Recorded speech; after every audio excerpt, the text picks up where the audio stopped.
How do you So, fact check someone coming back from the dead? well, if you, How many people saw his body, right? well, Paul says that 400 people saw him all at once. 400 people saw the crucifixion? No, saw the Saw the resurrected Jesus. resurrection. Yeah, 1 Okay. Corinthians 15, Paul says that Jesus appeared to the disciples, and then he appeared to 400 people all at once.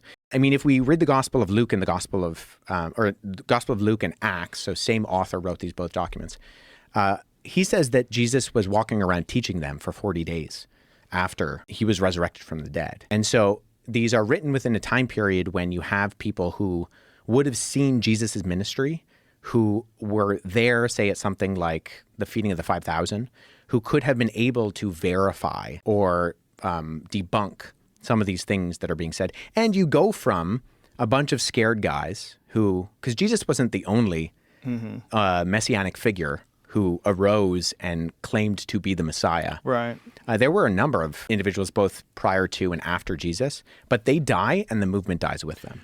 Do you think it's possible that he didn't die? And do you think it's possible that they thought he was dead? Because that does happen. There was actually a case very recently where a guy was about to be harvested for organs.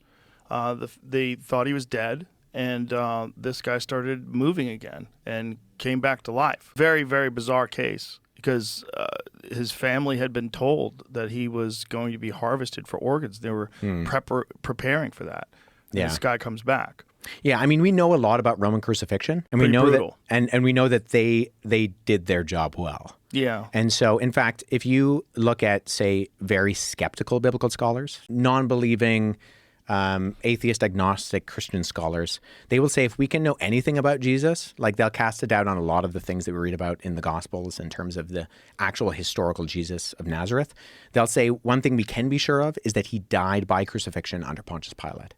Because we have not just multiple attested documents that we refer to as the New Testament, but Roman and Greek and Jewish writers refer to that claim afterward and talk about the fact that you have this guy, and it's mocked within earliest Christianity.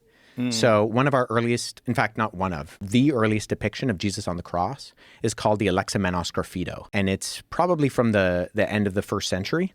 And it's it depicts an individual with their arms raised in an act of worship, worshiping a man with a donkey's head who's being crucified. And right beside it, it says Alexamenos worships his God in Greek. And it's mocking, right? Because crucifixion was for the lowest of the low.